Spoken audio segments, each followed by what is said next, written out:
سورۃ الرحمن اور سورۃ الواقعہ یہ آخری جوڑا ہے. میں نے عرض کیا تھا شروع میں کہ یہ 7 صورتیں جو ہیں ان میں سے سورہ قاف منفرد ہے، سورہ زاریات، سورہ طور جوڑا ہے، سورۃ النجم، سورۃ القمر جوڑا ہے، سورۃ الرحمن، سورۃ الواقعہ یہ جوڑا ہے. یہ جوڑا بڑا عجیب ہے. قرآن مجید کی یہ 2 صورتیں ایسی ہیں کہ نبوت، رسالت، وحی، ان تینوں کے ذکر سے بالکل خالی، ذکر ہی نہیں. ہر صورت کا اپنا ایک مزاج ہے، ایک خاص شان ہے اس میں. اور دوسرے یہ کہ سورہ رحمان جو ہے یہ واحد صورت ہے پورے قرآن میں جس میں مسلسل خطاب جنوں اور انسانوں سے متواتر ہو رہا، پیرلل. جیسے تو یہ کہ یہ بات میں عرض کر چکا ہوں کہ جنوں میں کوئی نبی نہیں، ان میں روح نہیں ہے، روح آدم میں پھونکی گئی تھی، اور چونکہ ریسیپینٹ آف وحی از روح تو ان کے ہاں وحی نہیں ہے. لہذا وہ بھی جو انسانوں میں رسول آئے ہیں انہی کی ہدایت کے پیرو رہے. ان میں سے جو اچھے لوگ ہیں، جو نیک لوگ ہیں، وہ ایمان لائے، جس کی ایک مثال ہمارے سامنے آ بھی چکی ہے. وہ جنات تھے، حضرت موسیٰ پر ایمان رکھنے والے تھے، تورات کے ماننے والے تھے، اور ان کا گزر ہوا، قرآن انہوں نے سنا، وہ ایمان لے آئے، اور پھر جا کر وہ اپنی قوم میں تبلیغ شروع کر دی. تو گویا کہ قرآن مجید میں جب یا ایھا الناس کہا جاتا ہے تو اگرچہ انسان مراد ہیں، لیکن یہ کہ انہی کے تابع خطاب جو ہے وہ جنات سے بھی ہے. لیکن اس صورت میں اس کو کھول دیا گیا. باقی یہ اسی پر قیاس کرتے ہوئے پورے قرآن کو سمجھیے کہ اس پورے قرآن کے مخاطب انسان بھی ہیں، جنات بھی ہیں. لیکن یہاں صرف یہ کہ اس کو ایک ایک قدم کے اوپر تثنیہ کا صیغہ، فَبِأَيِّ آلَاءِ رَبِّكُمَا تُكَذِّبَانِ فَبِأَيِّ آلَاءِ رَبِّكُمَا تُكَذِّبَانِ یا معشر الجن والانس، اے انسانوں اور اے جنات کی جماعتوں. تو کھل کر جو ہے صراحت کے ساتھ جو ہے انسانوں کے ساتھ جنات کا ذکر اور ان سے خطاب تو صرف اس ایک صورت میں پورے قرآن مجید میں. ایک اور بات یہ ہے کہ اس میں 2 جنتوں کا تذکرہ ہے، اور سورہ واقعہ میں بھی ایسا ہی ہے. ان دونوں میں ترتیب عجیب ہے مضامین کے اعتبار سے، جس کو کہ آپ مرر امیج کہتے ہیں. آج کل مکان بہت سے بنتے ہیں ایسے کہ بالکل مرر امیج ہوتے ہیں کہ یوں لا کے ملا دیے تو ایک جیسے ہوں گے. ڈرائنگ روم جڑے ہوئے ہیں، پھر کوئی بیڈ روم ہے وہ ادھر ہے، پھر ادھر آخر میں پورچ ہے، وہی نقشہ ادھر ہے وہی نقشہ ادھر ہے، تو گویا کہ ہے مرر امیج. تو ان دونوں صورتوں میں مضامین جو ہے مرر امیج کے ساتھ ہے. سورہ رحمان میں قرآن مجید کی عظمت کا بیان اور اس کا جو حق ہے جو انسانوں کو ادا کرنا چاہیے اس کو مضمر کیا اور عظمت قرآن کا بیان کیا. یہ شروع ہو رہی ہے صورت اس سے. سورہ واقعہ میں وہ آخر میں آئے گا قرآن کی عظمت کا بیان اور جو لوگ کہ اس کا حق ادا نہیں کرتے ان کا انجام. پھر اس میں اس کے بعد جو ہے پہلے ذکر ہے اہل جہنم کا، اور اس کے بعد ہے 2 طرح کی جنتوں کا. 2 درجے ہیں اہل جنت کے، لیکن وہاں کیا ہے؟ پہلے تذکرہ ہے دو کامیاب گروہوں کا، اور پھر آخر میں تذکرہ ہے جہنمیوں کا. اس اعتبار سے اس میں مضامین کی بڑی گہری مناسبت بھی ہے، اور ایک مرر امیج کی ترتیب سے یہ عکسی ترتیب ان کے مضامین میں ہے. سورۃ الرحمن بسم اللہ الرحمن الرحیم. نوٹ کر لیجئے یہ ترجیحی جو آیت ہے اس میں 31 مرتبہ آئی ہے آیت. کل آیات 78 ہیں، جن میں سے 31 جو ہیں وہ تو در حقیقت فَبِأَيِّ آلَاءِ رَبِّكُمَا تُكَذِّبَانِ اس کی تکرار ہے. یہ اسلوب قرآن مجید میں یا تو سورہ شعراء میں آ چکا ہے، 8 بار وہ الفاظ آئے تھے ان فی ذلک لآیہ وما کان اکثرهم مؤمنین وان ربک لہو العزیز الرحیم، 8 مرتبہ. یا یہ القمر میں ہم 4 دفعہ پڑھ چکے ہیں فکیف کان عذابی ونذر وَلَقَدْ يَسَّرْنَا الْقُرْآنَ لِلذِّكْرِ فَهَلْ مِن مُدَّكِرٍ. اور یہاں سورۃ الرحمن میں 31 بار آئے گا فَبِأَيِّ آلَاءِ رَبِّكُمَا تُكَذِّبَانِ. بسم اللہ الرحمن الرحیم. الرحمن علم القرآن خلق الانسان علمہ البیان. رحمان، اور یہ اللہ کا وہ نام ہے جو رحمت کے مادے سے، لیکن خاص شان اس کی یہ ہے کہ جس میں ایک طوفانی کیفیت ہے اللہ کی رحمت، ٹھاٹھے مارتے ہوئے سمندر کی طرح. غضبان ہم پڑھ چکے ہیں 2 دفعہ، نہایت غضبناک. حضرت موسیٰ کے لیے لفظ آیا غضبان آصفہ. تو عرب کہے گا اگر بھوک سے مر رہا ہے انا جوعان، پیاس سے مر رہا ہے انا عطشان، تو رحمان کے وزن پر بہت مبالغہ ہوتا ہے، اور اس میں ایک شان ہوتی ہے جیسے کہ طوفانی شان، طوفان وہ بھی اسی میں ہے۔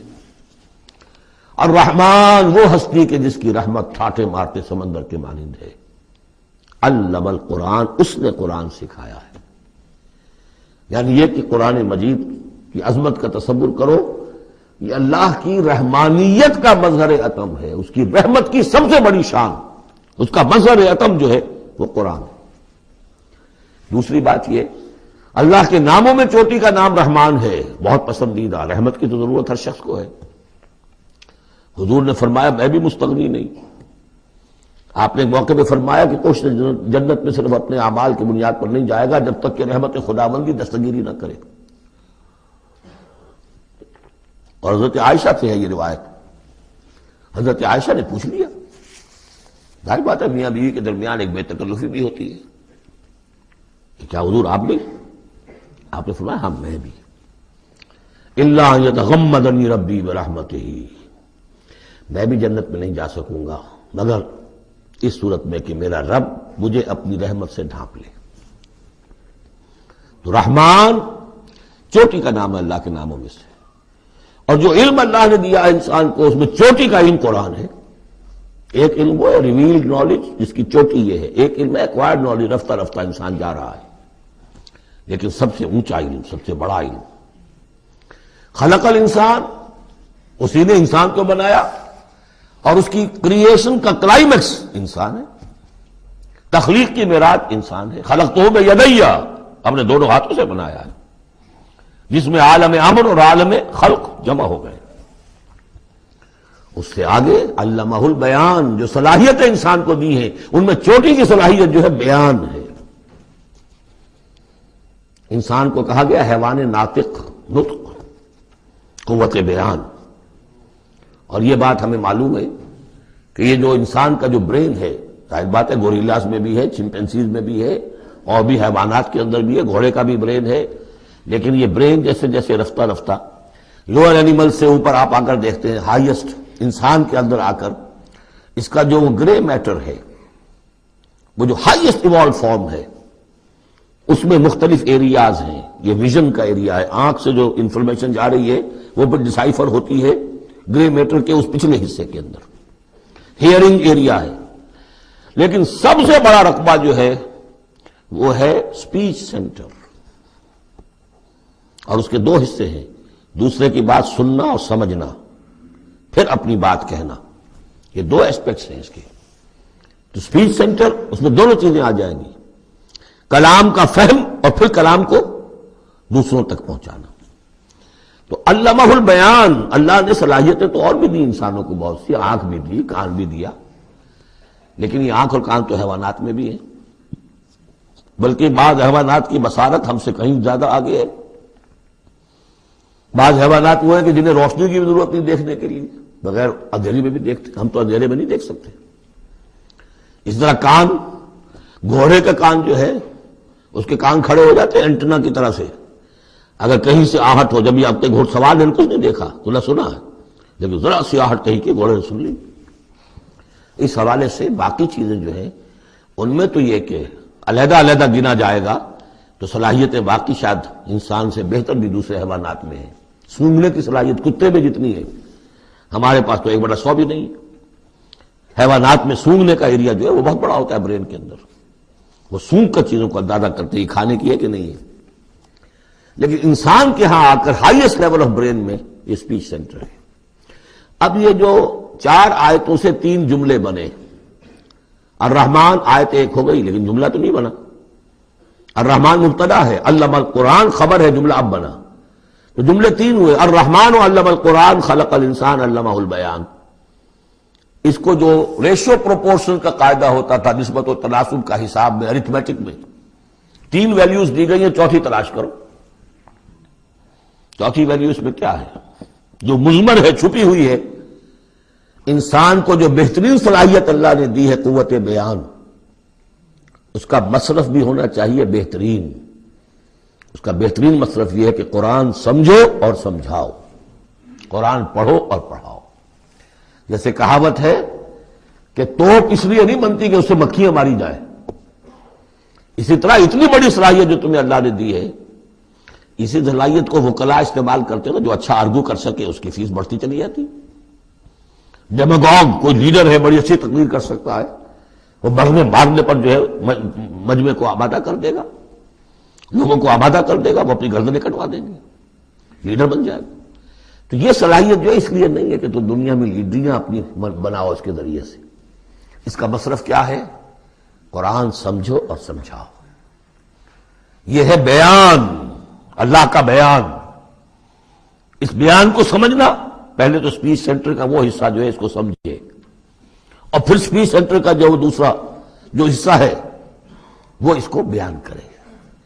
چنانچہ اس کو کھول کر بیان کر دیا محمد رسول اللہ صلی اللہ علیہ وسلم نے۔ حدیث ہے آپ کی جس کے راوی ہیں عثمان ابن عفان۔ دیکھیے نام کے اندر بھی وہ قافیہ مل رہا ہے، الرحمن علم القرآن خلق الانسان علمہ البیان عن عثمان ابن عفان۔ اب عفان کے بیٹے عثمان نے روایت کیا، حضور نے فرمایا خیرکم من تعلم القرآن وعلمہ، اور خیر یہاں پر سپرلیٹو کے سلسلے میں آ رہا ہے، تم میں بہترین لوگ وہ ہیں جو قرآن سیکھیں اور سکھائیں۔ اب سورہ قمر کے فوراً بعد یہ وَلَقَدْ يَسَّرْنَا الْقُرْآنَ لِلذِّكْرِ فَهَلْ مِن مُدَّكِرٍ الرحمن علم القرآن خلق الانسان علمہ البیان الشمس والقمر بحسبان۔ یہ سورج اور چاند سب ایک حساب کے ساتھ ہیں، ان کی گردش حساب کے ساتھ ہے، اسی حساب سے دن بن رہے ہیں، راتیں بن رہی ہیں، ہفتے اور سال اور مہینے بن رہے ہیں۔ والنجم والشجر یسجدان، نجم جو ہے تو ستارے، سورج اور چاند کی مناسبت سے تو اس کے لیے ستارے کی مفہوم ہے، لیکن نجم جو عربی زبان میں جھاڑیوں کو بھی کہتے ہیں جو زمین میں ہوتی ہیں، کیونکہ یہ ستارے بھی زمین میں اتنے نظر آتے ہیں جیسے کہ جھاڑیاں ہوں۔ والنجم والشجر یسجدان، شجر کے حوالے سے اگر ترجمہ کرتے ہیں تو وہ جھاڑیاں، یہ بھی سجدہ کرتے ہیں، اللہ کے سامنے سربسجود ہوتے ہیں، ان کے سائے، جیسا کہ کئی دفعہ آ چکا ہے۔ والسماء رفعها ووضع الميزان، اور آسمان کو اس نے بلند کیا اور اس میں رکھے ترازو۔ یہاں اس سے مراد وہ ترازو نہیں ہے جو کہ تولتی ہے دنیا کے اندر، اس میں بیلنس ہے، کاسمک بیلنس۔ آسمان اور زمین کے اندر، آسمان میں جتنے اجرام سماویہ ہیں، ان کو جو چیز تھامے ہوئے ہے، قائم رکھے ہوئے ہے، وہ ایک بیلنس ہے۔ جو کشش ثقل ہے، ان کی مختلف، یہ سب ایک دوسرے کو کھینچ رہے ہیں، اور ادھر ادھر سے دونوں طرف سے جو کھینچ ہے وہ ہر کرے کو اپنی جگہ پر رکھے ہوئے ہیں۔ یہ بیلنس جب ذرا سا گڑبڑ ہوگا اور یہ کرے آپس میں ٹکرا جائیں گے، فاصلے ہی کہیں تو ہوتا ہے conversely proportional to the distance, لہذا جو گریویٹیشنل فورس ہے، اگر ایک طرف سے ذرا فاصلہ کم ہو گیا، اس کا مطلب دوسری طرف بڑھ گیا، تلپٹ ہو جائے گا۔ یہ کاسمک بیلنس ہے۔ وَالسَّمَاءَ رَفَعَهَا وَوَضَعَ الْمِيزَانَ أَلَّا تَطْغَوْا فِي الْمِيزَانِ، دیکھو اس میزان میں، اس توازن میں، یہ جو بیلنس ہے یہاں کا، اس میں کوئی کمی بیشی نہ کرو، بد زیادتی کرو۔ وَأَقِيمُوا الْوَزْنَ بِالْقِسْطِ وَلَا تُخْسِرُوا الْمِيزَانَ، اور قائم رکھو وزن کو قسط کے ساتھ، عدل کے ساتھ، اور اس کے اندر کہیں کوئی کمی نہ کرو، نہ تطغوا نہ تخسروا، نہ کمی نہ زیادتی۔ کہیں فاصلہ بڑھ جائے گا تب بھی خرابی، کہیں فاصلہ کم ہو جائے گا تب بھی خرابی۔ وَالْأَرْضَ وَضَعَهَا لِلْأَنَامِ، الفاظ کی مناسبت سے بعض لوگوں نے سمجھا کہ ترازو ہی مراد ہے، تو ٹھیک ہے، اس میں کوئی حرج نہیں ہے اگر مراد لی جائے، لیکن ترتیب دیکھیے جس طرح یہ آ رہا ہے، الشمس والقمر بحسبان۔ اب اس کے حوالے سے یہ گویا کہ کاسموس کی بات ہو رہی ہے، اس کاسموس کی بات کے بعد نیچے اتر کے وَالْأَرْضَ وَضَعَهَا لِلْأَنَامِ، تدریجاً نیچے آ رہے ہیں، اور زمین کو ہم نے بنا دیا، رکھ دیا، لوگوں کے لیے پست کر دیا، ان کے قدموں میں بچھا دیا اپنی مخلوقات کے لیے، اور مخلوقات میں انسان بھی ہیں، جنات بھی ہیں۔ فیہا فاکہۃ، اس میں میوے ہیں، والنخل، اور کھجوریں ہیں، ذات الاکمام، جن پر کے غلاف چڑھے ہوتے ہیں، والحب ذو العصف، اور اناج ہے جس کے ساتھ بھس بھی ہوتا ہے، والریحان، اس کے دو ترجمے ہیں، ایک تو یہ کہ اور خوشبودار پھول بھی ہے، یا یہ کہ اور دوسری غذائیں بھی ہیں۔ فَبِأَيِّ آلَاءِ رَبِّكُمَا تُكَذِّبَانِ، عام طور پر جو ترجمہ ہے اس میں آلا کا ترجمہ کیا گیا ہے نعمتیں، لیکن اصل میں یہاں نعمت قدرت ان دونوں کو جمع کیجیے. کہیں وہ نعمت کا تذکرہ ہے، کہیں اللہ کی قدرت کا ذکر ہے، اس کی قدرت کی نشانیاں ہیں. فَبِأَيِّ آلَاءِ رَبِّكُمَا تُكَذِّبَانِ، تو تم اپنے رب کی کون کون سی نعمتوں اور قدرتوں کا انکار کرو گے. تکذبان صیغہ ہے تثنیہ کا، دونوں سے خطاب ہو رہا ہے، انسانوں سے اور جنوں سے، اور یہ بات آگے چل کر واضح ہو جائے گی. خلق الانسان من صلصال کالفخار، ہم نے بنایا انسان کو اس صلصال سے، اس سوکھی ہوئی خشک مٹی سے، وہ گارا سنا ہوا گورا، صلصال من حمئی مسنون، اور جب وہ اتنا سوکھ گیا کہ کھنکنے لگا، کالفخار جیسے ٹھیکرا ہوتا ہے، اسے بنایا. وَخَلَقَ الْجَانَّ مِن مَّارِجٍ مِّن نَّارٍ، اور جنات کو ہم نے بنایا آگ کی لپٹ سے، جس کو کہ ہم اس سے پہلے پڑھ چکے ہیں سورہ ہجر میں، نار السموم، لو جیسی ہوتی ہے جس کے اندر کی آگ ہوتی ہے. تو ایسے ہی وہ جو فلیم ہوتا ہے، شعلہ، اس کا ایک حصہ تو ہے جو نظر آتا ہے اور ایک حصہ وہ جو نظر نہیں آتا. وہ جو اوپر کا حصہ ہے وہ ہے جب سب سے زیادہ ہیٹ ٹیمپریچر ہائیسٹ وہاں ہوتا ہے، وہ ہے مارج من نار. فبأي آلاء ربكما تكذبان، رب المشرقین و رب المغربین، وہ رب ہے مشرقوں کا بھی، دونوں مشرقوں کا اور دونوں مغربوں کا. یہ تسنیہ کی جو مناسبت سے یہاں پر مشرقین و مغربین کا، کہیں مشارق والمغارب ہے، رب المشارق والمغارب، کہیں مشرق و مغرب ہے، اور یہ سب ٹھیک ہے. مشرق و مغرب واحد کی حیثیت سے بھی درست ہے. اور مشرقین اور مغربین، اس وقت کا جو مشرق ہے جہاں سورج نکل رہا ہے، اس کے مقابلے میں مغرب ہے جہاں وہ ڈوبے گا. لیکن وہی مغرب وہ مشرق ہے دوسرے، ہمارا جو پیچھے جو حصہ گلوب کا اس کا مشرق ہے، اور جو ہمارا مشرق ہے وہ اس کا مغرب ہے. تو دو مشرق دو مغرب. پھر یہ کہ ہر نقطہ جو ہے زمین پر وہ مشرق بھی ہے مغرب بھی ہے. کسی نہ کسی وقت وہاں پر سورج جو ہے طلوع ہو رہا ہے، کبھی وہاں پر غروب ہو رہا ہے. تو مشارق والمغارب. لیکن یہاں پر تسنیہ کی مناسبت سے رب المشرقین و رب المغربین، دونوں مشرقوں کا رب مالک اور دونوں مغربوں کا. فبأي آلاء ربكما تكذبان، مرج البحرین یلتقیان، اس نے چلا دیے دو دریا جو آپس میں ملے ہوئے بھی ہیں، بینہما برزخ لا یبغیان، لیکن ان کے مابین ایک ایسا پردہ حائل ہے کہ وہ ایک دوسرے میں گھستے نہیں ہیں، داخل نہیں ہوتے، اپنی حد کے اندر رہتے ہیں. یہ ہیں گرم روئیں چلتی ہیں ٹھنڈے پانی کے سمندر میں، یا جیسے کہ کابل پر نظر آتا ہے دو دریا چل رہے ہیں، دریائے سندھ کا پانی علیحدہ نظر آ رہا ہے اور دریائے کابل کا علیحدہ نظر آ رہا ہے، اور یہ اٹک پر نظر آتا ہے، اور کافی دور تک پھر یہ علیحدہ علیحدہ چل کے نظر آتے ہیں. فبأي آلاء ربكما تكذبان يخرج منهما اللؤلؤ والمرجان، اور ان دونوں سے نکلتے ہیں موتی بھی اور مونگے بھی. فبأي آلاء ربكما تكذبان وله الجوار المنشآت في البحر كالأعلام، اور اس کے لیے ہی ہیں، اللہ ہی کی ملکیت ہے وہ پہاڑ جیسے جہاز، جوار المنشآت جو اونچے کھڑے رہتے ہیں اور سمندر میں ایسے ہوتے ہیں جیسے پہاڑ. پچھلے زمانے میں بھی تو اگرچہ بادبانی ہوتے تھے، لیکن جب بادبان کھل جاتے تھے تو بڑی اونچی جو ہے بادبان ہوتے تھے ان کے، پہاڑ کی طرح، پہاڑی ہے چھوٹی چھوٹی. اور آج جو کچھ چلتے ہیں بڑے بڑے جہاز، ان کو جو دیکھیں تو واقعی تو وہ پہاڑ ہوتے ہیں سمندر میں. فبأي آلاء ربكما تكذبان كل من علیہا فان. اب یہ جو یہاں آئی ہیں اب تک آیات، اللہ کی صنائی، اللہ کی قدرت نوٹ کریں گے جب ہم سورہ واقعہ پڑھیں گے. پہلے آیا ذکر قرآن، اس کی عظمت، اور اس کا جو ایک مضمر ہے چیز کہ انسان کو اس قرآن کی عظمت اور فضیلت کو سمجھ کر، اگر اللہ نے وہ جو شعر علامہ اقبال کا، اگر یک قطرہ خون داری اگر مشتے پرے داری، بیا با من تو آ موزم طریق شاہ بازی را، اگر تمہارے جسم میں کوئی قطرہ خون ہے اور کوئی مٹھی بھر پر بھی تمہیں دے رکھے ہیں، اے چڑیا اے بیا، آؤ کہ میں تمہیں شاہ بازی کے طریقے سکھاؤں. یا ایھا الذین آمنوا لا تلہکم اموالکم ولا اولادکم عن ذکر اللہ ومن یفعل ذلک فاولئک هم الخاسرون. دل کو غفلت میں مت آنے دو، دل غافل ہوگا شیطان کا ڈیرا بن جائے گا. وہ دوام ذکر میں، البتہ یہ ذہن میں رکھیے کہ دوام ذکر کا ذریعہ کیا ہے، اس میں مغالتے ہیں لوگوں کو۔ جو سب سے بڑا ذکر ہے اس کو بھولے ہوئے ہیں، اور جو تیسرے چوتھے نمبر کا ذکر ہے اس کو سمجھ بیٹھے ہیں کہ بس یہی ذکر ہے۔ سب سے بڑا ذکر، مجسم ذکر قرآن ہے۔ الذکر انا نحن نزلنا الذکر وانا له لحافظون۔ وہ الذکر کون سا ہے؟ قرآن۔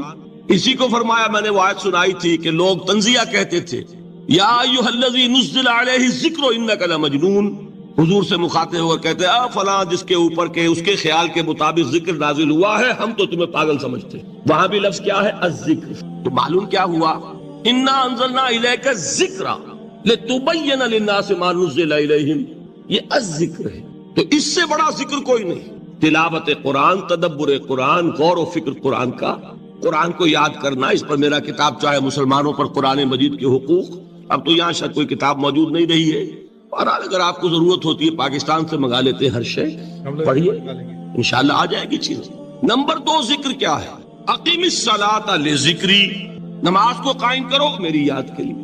یہ ذریعہ ذکر میں، وہ تو ہے ہی مجسم ذکر، اور یہ ذریعہ ذکر میں سب سے اہم ہے۔ یہ عملی ذکر بھی ہو رہا ہے اور قولی بھی ہو رہا ہے۔ سورہ فاتحہ پڑھی آپ نے، قرآن شریف کی کچھ آیات پڑھی، پھر رکوع کیا۔ یہ رکوع جو ہے یہ آپ کا عملی ذکر ہے کہ آپ نے اپنے وجود سے اللہ کی عظمت کو تسلیم کیا۔ پھر آپ سجدے میں گرے، یہ آپ کا عملی ذکر ہے کہ اپنے وجود سے آپ نے اللہ کی عظمت کو اور تسلیم کیا۔ تیسری چیز ہے مسنون دعائیں اور مسنون اذکار، جو حضور سے ثابت۔ ہمارے ہاں کیا ہو گیا؟ مجھے فلاں بزرگ نے یہ چیز بتائی ہے، وہ تو پڑھتے چلے جا رہے ہیں، نہ قرآن سے دلچسپی، نہ اذکار مسنونہ سے دلچسپی، ادعیہ معصورہ۔ آپ غور کریں گے کہ زندگی کے ہر عمل کے لیے حضور کی دعا موجود ہے۔ صبح اٹھے دعا ہے، آنکھ کھلتے ہی بیت الخلاء میں داخل ہونے لگے دعا ہے، نکلے دعا ہے، وضو کرنے بیٹھے دعا ہے، فارغ ہوئے دعا ہے، مسجد کے لیے گھر سے نکلے دعا ہے، مسجد میں داخل ہوئے دعا ہے، مسجد میں تو ہے ہی ذکر، نماز ہے، تلاوت ہے، باہر نکلے دعا ہے، گھر میں داخل ہونے لگے پھر دعا ہے، سواری پر سوار ہو رہے ہیں دعا ہے، اتر رہے ہیں دعا ہے، شیشہ دیکھ رہے ہیں دعا ہے، کپڑے پہن رہے ہیں دعا۔ زندگی کا کوئی عمل نہیں یہاں تک کہ جو تعلق زن و شو ہے، جس کو کہ خالص حیوانی بات سمجھا جائے گا، اس کے لیے بھی دعا ہے۔ غفلت میں وہ کام بھی نہیں کرتا، سمجھ رہے ہیں آپ؟ اب آپ غور کیجئے، اس میں کوئی اضافی وقت نہیں لگا، کوئی اضافی پوسچر اختیار نہیں کیا آپ نے، یوں بیٹھو، اس طرح بیٹھو، یوں کرو، کوئی آپ کا وقت اضافی نہیں لگا۔ جو کام کر رہے ہیں اور آپ اللہ کو یاد کر رہے ہیں، اور وہ اللہ کی یاد اس کام کی مناسبت سے ہے۔ ان ادعیہ معصورہ سے 2 تعلق جڑ گئے انسان کے۔ دعا کس سے کر رہے ہیں؟ اللہ سے، جڑا کہ نہیں؟ اور یہ الفاظ کس کے ہیں؟ محمد رسول اللہ کے۔ تو آپ کے 2 تعلق جڑ گئے۔ آپ اپنی جی سے گھڑ کر دعا مانگیں گے تو پہلا تعلق تو ہو جائے گا، دوسرا نہیں ہوگا۔ بہتر سے بہتر دعا مانگ لیں آپ، لیکن حضور سے جو معصور اور مسنون الفاظ جب آپ زبان سے نکالتے ہیں تو آپ کا تعلق اللہ سے بھی ہوا بذریعہ دعا، اور وہ الفاظ چونکہ حضور کے ہیں صلی اللہ علیہ وسلم تو حضور کے ساتھ ہوا۔ یہ تیسرا درجہ۔ چوتھے درجے میں مانتا ہوں کہ ایک ہوتی ہے خاص کسی شخص کے امراض کی تشخیص کرنے کے بعد تجویز۔ کوئی اگر طبیب ہے، ماہر طبیب روحانی، وہ آپ کو دیکھے گا تو اندازہ لگائے گا کہ آپ میں کیا کمی ہے، اس کے مطابق آپ کو ذکر بتائے گا۔ بھئی فلاں آیت کا مراقبہ کیا کرو۔ کسی میں بزدلی ہوتی ہے، کسی میں مال کی محبت زیادہ ہوتی ہے، کسی میں توکل کی کمی ہے، کسی میں شہرت کی خواہش ہے، نمایاں ہونے کا جذبہ ہے، کسی میں تکبر ہے۔ سب کا ایک سا برس تو نہیں ہوتا نا۔ تو یہ در حقیقت اندھے کی لاٹھی سے نہیں چلنے والی بات، یہ تو ماہر کا کام ہے کہ وہ تجویز کرے کہ تمہارے لیے خاص طور پر ذکر۔ در حقیقت ہمارے جو یہ سلسلے تھے سلوک کے، یہ بڑے ماہر ہوتے تھے، یہ لوگ بڑے ماہر اتباء تھے۔ یہ جو علم نفسیات ہے اس کے ہمارے صوفیاء سے بڑھ کر کبھی کوئی عالم گزرا ہی نہیں دنیا میں۔ فرائیڈ کیا ہے اور ایڈلر کیا ہے اور یونگ کیا ہے، بچے ہیں۔ ہمارے صوفیاء اکرام نے جس طرح انسان کی نفسیات کو سمجھا اور وہ ان کی مناسبت سے تجویز کرتے تھے، لیکن اس کو رکھا جائے گا چوتھے نمبر۔ جیسے مولانا احمد علی صاحب فرمایا کرتے تھے، بھائی اس آیت کا مراقبہ کیا کرو۔ مراقبہ کیا مانی؟ اب ان الفاظ کو بھی ہم نے خام خواہ کچھ خاص ایک شکل دے دی۔ مراقبہ کیا؟ توجہ کرنا، دھیان کرنا، خاص اس آیت کے اوپر، اس کے معانی پر اپنے ذہن کو جمانا۔ وہ کیوں ہے؟ تاکہ آپ کے اندر جو کمی ہے اس کی تلافی اس سے ہے۔ لیکن یہ کہاں آئے گا؟ چوتھے نمبر۔ سمجھ گئے؟ تو نفاق سے بچنے کا ذریعہ پریونشن کیا ہے نفاق سے؟ دوام ذکر. نہ تمہیں تمہاری اولاد، نہ تمہارے اموال، نہ تمہاری تجارت، نہ کاروبار اللہ کے ذکر سے غافل نہ کر سکے. پنجابی میں کہتے ہیں کہ ہتھ کارول اور دل یار ول. کام کر رہے ہیں آپ، لیکن یہ کہ دل اللہ کے ساتھ لگا ہوا، زبان تر ہے اللہ کی یاد سے. جو قرآن یاد ہے، گاڑی میں آپ بیٹھے جا رہے ہیں، 2 گھنٹے آپ کو کار میں لگانے ہیں، قرآن شریف پڑھتے جائیے، اس سے بڑا ذکر ہی کوئی نہیں. یہ ہے پریونشن. اب اگر مرض ہو جائے تو کیا؟ اس کے لیے 2 چیزیں ضروری ہیں. ایک دیکھیے عجیب ہے، یہ نفاق کا علاج انفاق سے. صرف ایک الف لگانا. انفاق کے معنی اور ہے. یہ بنا ہے کس سے؟ نفقت الدراہم، پیسے ختم ہو گئے، مک گئے. یا نفق الفرس، گھوڑا مر گیا. تو مال کو کھپانا، لگانا اللہ کی راہ میں.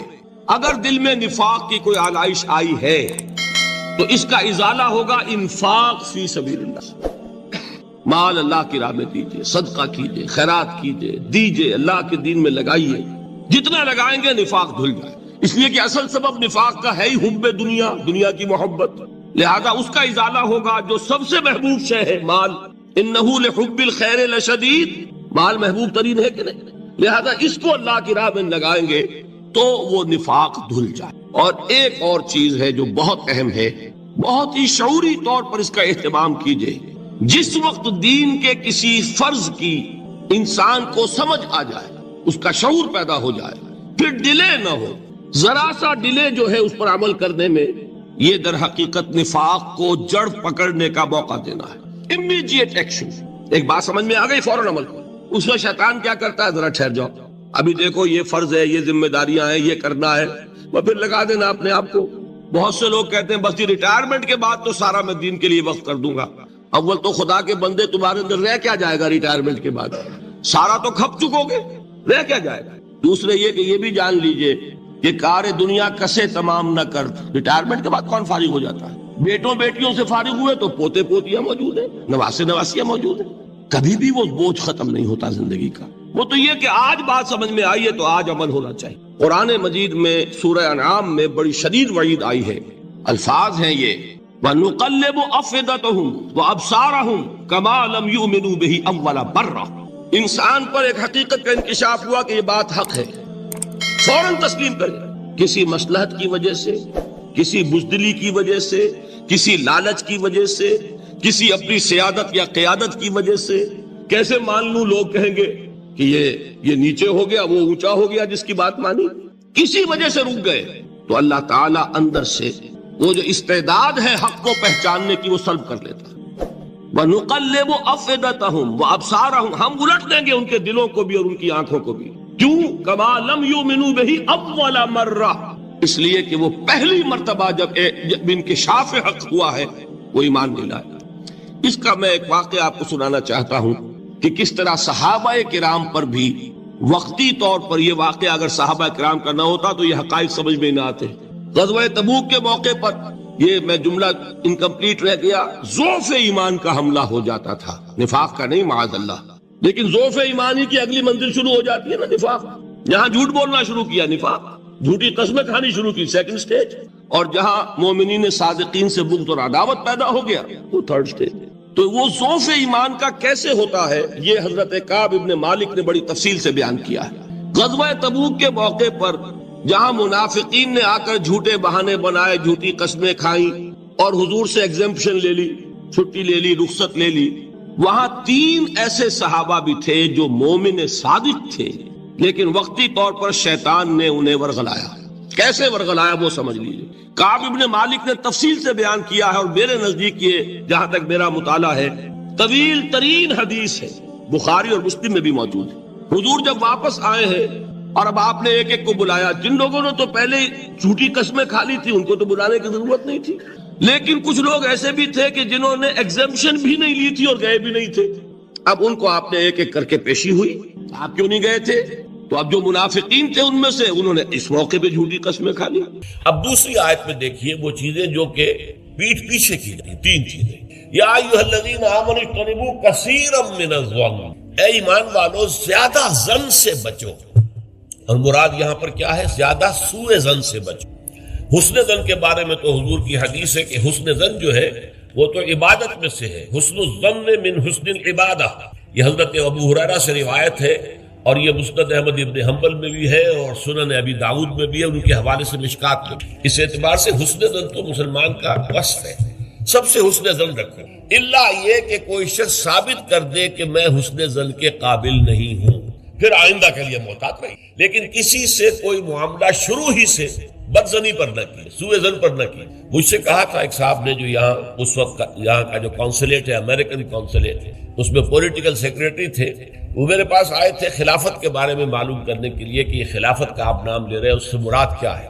تو وہی پھر گفتگو ہوئی کہ کانسٹیٹیوشنز کے اندر جو میکینزم رکھے جاتے ہیں، چیکس اینڈ بیلنسز، اس نے کہا ہم تو یہ سمجھتے ہیں، ہم نے اپنا دستور اس بنیاد پر بنایا ہے کہ ہر شخص چور ہے، ہر شخص بے ایمان ہے، اور ہمیں اس کا سد باب کرنا، بڑے سے بڑا آدمی ہو، بڑا نیک ہو، ایماندار ہو، اس کے بے ایمان ہونے میں دیر نہیں لگتی۔ لہذا ہم نے تو اپنا دستور بنایا ہے کہ ہر جگہ پر چیکس ہوں، بیلنسز ہوں، اور کہیں بھی اختیار جو ہے اتنا نہ ہو جائے کہ کوئی شخص اگر بگڑ جائے تو اس کے ہاتھوں جو ہے وہ قوم کی اور ملک کی اور پوری ریاست کی مٹی پلید ہوئی۔ یہ اسلامی اصول نہیں ہے۔ اسلامی اصول یہ ہے ابتداءً آپ کا معاملہ کسی سے بھی ہو حسن زن کی بنیاد، لیکن یہ کہ اگر اس نے آپ کے حسن زن کو زخم پہنچائی، ٹھیس پہنچائی، ثابت کر دیا کہ میں حسن زن کے قابل نہیں ہوں، تو اب آپ سوء ظن معاملہ کر سکتے۔ الحزم فی سوء الظن، یہ کہاوت ہے، احتیاط اسی میں ہے کہ سوء ظن سے کام لیا جائے، اس لیے کہ آدمی بچنا چاہتا ہے، لیکن جیسا کہ میں نے عرض کیا ابتدا کرنا سوء ظن سے یہ اسلام میں پسندیدہ نہیں۔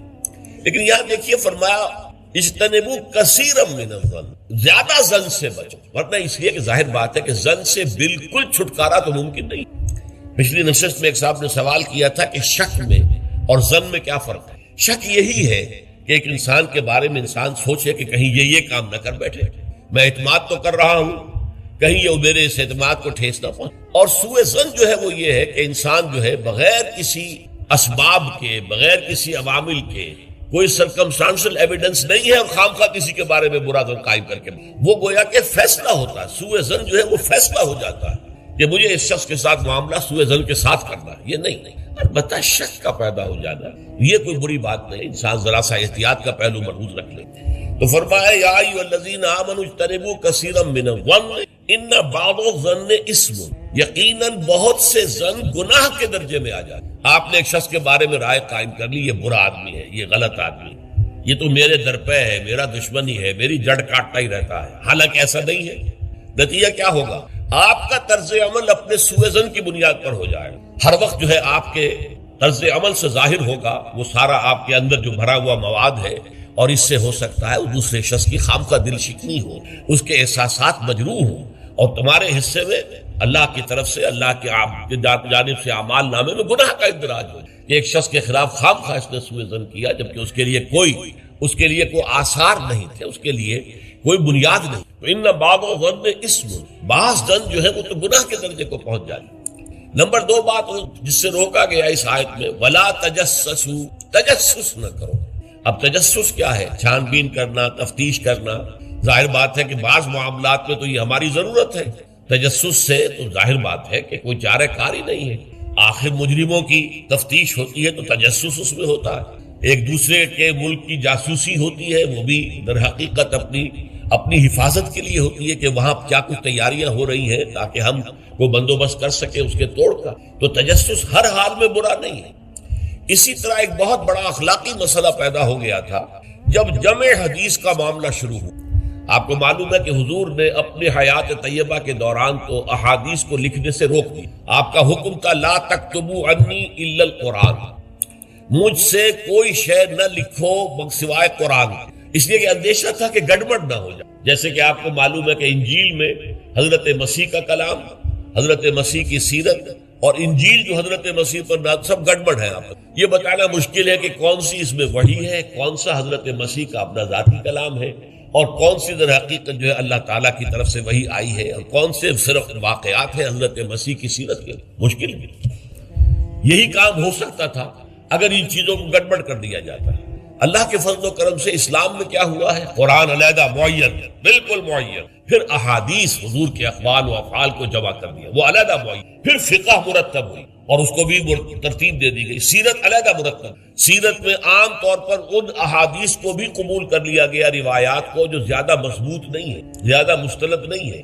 حدیث کی کتابوں میں ان روایات کو قبول نہیں کیا، کیونکہ حدیث سے احکام نکلنے، شریعت کا منبع بنے گی حدیث. لہذا یہاں جو ہے بڑی چھان بین کی ضرورت تھی. تو جب محدثین نے یہ چھان بین شروع کی راویوں کے بارے میں، فلاں شخص نے فلاں سے روایت کی، اب وہ جاتے تھے اور پتہ کرتے تھے ماحول میں اس شخص کا کردار کیسا ہے، اپنے ماحول میں اسے کیسے پہچانا جاتا ہے، ایک نیک اور شریف اور سچے انسان کی حیثیت سے یا جھوٹے اور دغاباز انسان کی حیثیت. اس کے لیے تفتیش کرتے تھے، کیونکہ اگر اس کا کردار اچھا نہیں ہے، اگر اس کی شہرت اچھی نہیں ہے تو پھر ہم اس سے حدیث نہیں سنیں. کیا پتا اس نے اس حدیث میں ملاوٹ کر دی، کیا پتا اس نے خود اپنی جی سے گھڑ لی. تو یہ احتیاط کی گئی. اس پر بعض لوگوں نے جو درویش قسم کے تھے، نیک لوگ تھے، انہوں نے کہا یہ تم قرآن کے خلاف کر رہے ہو، لا تجسس. قرآن تو کہتا ہے کہ تجسس مت کرو، لوگوں کے حالات کی تفتیش و چھان بین نہ کرو. تو جواب دیا گیا نہیں، یہاں یہ در حقیقت ایک دینی ضرورت کے طور پر، اور جواب بھی اسی صورت سے دیا گیا. وہ جو آیت ہم پڑھ چکے ہیں، یا ایھا الذین آمنوا ان جاءکم فاسق بنبأ فتبینوا ان تصیبوا قوما بجہالۃ فتصبحوا علی ما فعلتم نادمین. یہ آپ کو معلوم ہے کہ یہ آیت نمبر 6 ہے اسی سورہ مبارکہ کی ہم پڑھ چکے. اہل ایمان، تمہارے پاس اگر کوئی فاسق آدمی، غیر متقی آدمی کوئی خبر لے کر آئے تو تحقیق کرو، چھان بین کرو. ایسا نہ ہو کہ تم اس کی خبر لائی ہوئی خبر پر اعتماد کر کے کوئی اقدام کر بیٹھو، کسی گروہ کے خلاف، کسی قبیلے کے خلاف جو ہے حملہ کر دو اور پھر بعد میں تمہیں پچھتانا پڑے کہ خبر تو غلط. تو اس دلیل سے پھر محدثین نے کہا یہ ہمارے لیے ایک دینی ضرورت کے طور پر کہ احادیث نبویہ سے شریعت کے احکام نکالے جائیں گے تو ہم دیکھ لیں جو حدیث پیش کر رہا ہے اس کا کردار کیا ہے، اس کی سیرت بھی ہے کہ نہیں. اسی لیے ایک بہت بڑا علم انسانی تاریخ میں، یہ علم سوائے محمد صلی اللہ علیہ وسلم کی ذات مبارکہ کے اور کسی شخص کے بارے میں نہیں، جسے کہتے ہیں الرجال. یہ علم الرجال جو ہے کہ تمام جو صحابہ تابعین ان کی شخصیتوں کا پورا پورا تجزیہ یہ کر دیا گیا. اس سارا کام اس لیے کیا گیا ہے تاکہ معلوم ہو عن فلاں عن فلاں عن فلاں عن فلاں. اس پوری چین کے اندر کہیں کوئی شخص ایسا تو نہیں ہے کہ جو قابل اعتماد نہ ہو، تو اس کی پھر وہ حدیث صحیح نہیں قرار پائے، وہ مستند نہیں قرار پائے، اسے کہیں ضعیف احادیث میں لے آئیں گے. ٹھیک ہے، یہ ضعیف ہے، اور ضعیف احادیث جو ہے وہ اخلاقیات کے بیان میں استعمال ہو سکتی، لیکن ان سے کوئی شرعی حکم نہیں نکالا جاتا. شرعی حکم کا استنباط جو ہے وہ صحیح اور پختہ اور مستند احادیث سے ہو. تو یہ ہے تجسس کے بارے میں. البتہ جس چیز سے روکا گیا ہے وہ کیا ہے؟ بعض لوگوں کے مزاج ہوتے پرورٹڈ. جیسے آپ کو معلوم ہے کہ مکھی جو ہے وہ گندگی کی تلاش میں رہتی ہے، گندگی پر بیٹھے گی. کچھ لوگوں کا مزاج ایسا ہو جاتا ہے کہ وہ اس تلاش میں رہتے ہیں، ٹو میں رہتے ہیں، کہیں کوئی بری بات انہیں ملے تاکہ لے اڑیں اسے، اس کا پرچار کر دیں، اسے عام کر دیں. کہیں سے کسی شخص کی کسی غلط حرکت کا علم ہو گیا اور اس کو لے کے عام کر رہے ہیں، پھیلا رہے ہیں لوگوں کو. یہ جو ہے تجسس اس لیے کرنا کہ آپ کے ہاتھ میں کوئی سکینڈل بنانے کا کوئی مواد آ جائے، کوئی طریقہ ایسا ہو جائے. تو یہ جو مکھی کی ذہنیت اور مزاج رکھنے والے لوگ ہیں یہ ان کو روکا جا رہا. تجسس نہ کرو، بلکہ کہا گیا ہے کہ اگر تمہارے کسی بھائی کا عیب تمہارے سامنے کھل جائے تو پردہ ڈالو. تم اگر دنیا میں اپنے کسی بھائی کے عیب کی پردہ پوشی کرو گے تو قیامت کے دن اللہ تعالیٰ تمہارے عیوب کی پردہ پوشی، اور اگر تم دنیا میں اپنے بھائیوں کی پردہ دری کرو گے تو اللہ تعالیٰ تمہیں رسوا کرے گا تمام لوگوں کے سامنے قیامت. تو یہ تجسس جو ہے یہ برا ہے. بعض لوگوں کا مزاج ہوتا ہے، یہ دو بھائی جو ہیں ان میں کبھی جھگڑا نہیں ہوا، کیا بات ہے، اب وہ اندر جا کے ٹو لے رہے ہیں، کہیں سے کوئی مسئلہ نکال لیا، اس سے بھڑکایا تاکہ لڑیں آپس میں، اور پھر یہ کہ وہ بھس میں آگ لگا کے جمالو دور کھڑی تماشا دیکھ رہے ہیں کہ یہ لڑ رہے ہیں آپس میں. تو اس طرح کی پرورٹڈ جو ہے بس شدہ شخصیتیں ہوتی ہیں بالفعل لوگوں کے اندر، اور یہ کن میں ہوتی ہیں؟ جن کے سامنے زندگی کا کوئی اعلیٰ نصب العین ہے ہی نہیں، کوئی اونچا آدرش ہے ہی نہیں، کوئی ہائی آئیڈیل ہے ہی نہیں. جن کے سامنے کوئی اونچا نصب العین ہے، وہ ہائی آئیڈیل ہے، وہ آدرش ہے بہت اونچا، وہ تو اس کام میں لگے رہتے ہیں. وہ ان چھوٹی چیزوں کی ان کو اس کی طرف متوجہ ہونے کا ان کے پاس وقت نہیں ہوتا. لیکن جن لوگوں کی زندگی کے اندر وہ اونچائی کی طرف تو کوئی رجحان ہے ہی نہیں، تو ظاہر بات ہے وہ تو پھر زمین ہی کے اندر دیکھیں گے، کیڑے مکوڑے انہیں نظر آئیں گے، یا گندگی جو ہے وہ اس کے بارے میں جو ہے اس کو لے اڑیں گے پھر بات. اور تیسری چیز ہے ولا یغتب بعضکم بعضا، نہ ہی تم میں سے کوئی کسی دوسرے کی غیبت کرے. اب غیبت کیا ہے؟ کسی شخص کی غیر موجودگی میں اس کی کوئی برائی بیان کرنا، یہ غیبت ہے. یہ ہے اس کی ٹیکنیکل ڈیفینیشن. لیکن یہاں بھی جان لیجئے ہر غیبت غلط نہیں ہے، بسا اوقات ایسا ہوتا ہے کہ آپ کا کوئی بھائی ہے، وہ کہیں رشتہ کرنا چاہ رہا ہے اور وہاں کے بارے میں آپ کے پاس کوئی معلومات ہے ایسی جو اس بیچارے کے علم میں نہیں ہے، اور آپ اسے بتاتے ہیں کہ بھائی وہاں یہ معاملہ ہے، ذرا سوچ لو، تو اس میں در حقیقت غیبت نہیں ہے، بلکہ یہ اپنے اس بھائی کو کسی برائی سے بچانے کی کوشش، اس میں اس کے ساتھ نصح اور خیر خواہی کا جذبہ ہے، نہ کہ ان کو بدنام کرنے کا جذبہ۔ اگر کوئی سبب ہے ہی نہیں اور آپ بیان کر رہے ہیں تو یہ غیبت ہے، لیکن اگر معاملہ اس طرح کا ہے تو ظاہر بات ہے۔ اسی طریقے سے کوئی کسی قوم کے رہنما ہیں اور بڑی شخصیتیں ہیں، اب ان کے بارے میں یہ ہے کہ پبلک میں اگر آپ کو ان پر تنقید کرنی پڑے تو اس کے اندر بھی دیکھا جائے گا کہ وہاں اس کا ہونا ضروری نہیں ہے، وہ تنقید جو ہے آپ ملک اور قوم کی مصلحت میں کر رہے ہیں، تو گویا کہ اس طریقے سے غیبت کی ہر شکل جو ہے وہ حرام نہیں ہے۔ البتہ ایک خیال لوگوں کو بڑا غلط ہے، وہ میں ایک حدیث کے حوالے سے اس کا اطالہ کر دینا چاہتا ہوں۔ یہ حضور سے سوال کیا گیا کہ پوچھا گیا کہ غیبت کیا ہے۔ یہ حدیث ہے، مسلم شریف میں بھی ہے، ابو داؤد میں بھی ہے، ترمذی میں ہے، نسائی میں ہے، یہ حضرت ابو ہریرہ رضی اللہ تعالی عنہ سے، اور امام مالک نے ایسی ایک حدیث جو ہے موطا میں مطلب بن عبداللہ سے جو ہے روایت کی ہے۔ حضور سے پوچھا گیا کہ غیبت کیا ہے، آپ نے فرمایا ذکروں کا اخاک بما یکرہ، تمہارا اپنے بھائی کا تذکرہ کرنا کسی ایسے اعتبار سے جو اسے ناپسند ہو، اگر اس کے سامنے کرو گے اسے ناپسند ہو، اس کے علم میں آئے گا کہ میرے بارے میں یہ بات کہی گئی ہے تو اسے ناپسند ہو، ایسی بات کا اس کی غیر موجودگی میں بیان کر۔ اب قیلا کہا گیا، سوال کیا گیا، افرأیتا کہ حضور آپ ذرا غور کیجئے، ان کان فی اخی ما اقول، اگر میرے بھائی میں وہ شے واقعتاً موجود ہے جو میں کہہ رہا ہوں تو کیا اس صورت میں بھی غیبت ہوگی؟ قال، فرمایا حضور نے، غور سے سنیے، ان کان فیہ ما تقول فقد اغتبت ہو، اگر تو اس میں وہ برائی ہے جو تم کہہ رہے تو تم نے غیبت کی، وَإِن لَمْ يَكُنْ فِيهِ، اور اگر نہیں ہے اس میں وہ شے اور تم پھر بھی کہہ رہے ہو ما تقول فقد بہتہ، تو تم نے اس پر بہتان لگایا ہے، یہ تو دوہرا جرم ہو گیا، اس میں کوئی خرابی نہیں ہے، برائی نہیں ہے اور آپ بیان کر رہے ہیں تو یہ تو بہتان ہے۔ البتہ کسی میں کوئی برائی ہے، خرابی ہے، نقص ہے، تو یہ در حقیقت جو ہے آپ کا اس کی غیر موجودگی میں بیان کرنا یہ غیبت ہے۔ تو اس اعتبار سے غیبت کی جو برائی ہے اس کو اچھی طرح سمجھ لیجئے، اور یہ ہمارے معاشرے کے اندر بہت پھیلی ہوئی ہے، بلکہ یہ کہا جاتا ہے، صحیح کہا جاتا ہے کہ وہ کئی کورسز کا ڈنر ہونے کے بعد جو ہے پھر جب گفتگویں ہوتی ہیں تو معلوم ہوتا ہے کہ سب سے زیادہ لذیذ ڈش جو ہے وہ ایک دوسرے کی غیبت ہے، اور ہوتا کیا ہے، شادی کا کہیں پر مجمع لگا ہوا ہے اور جو ہے وہ ابھی بارات نہیں آئی ہے یا کوئی اور مسئلہ ہے، بیٹھے ہوئے ہیں، تو جب 3 آدمی بیٹھے ہوں گے تو کسی اور کی غیبت، اور جب ان میں سے ایک اٹھ کے چلا جائے گا تو اب یہ دونوں اس کی غیبت۔ یہ ہمارے معاشرے کا عام رخ ہے، یہ ہمارا جو ہے یہ گویا کہ سب سے زیادہ ڈیلیشس ڈش جو ہے وہ غیبت ہے۔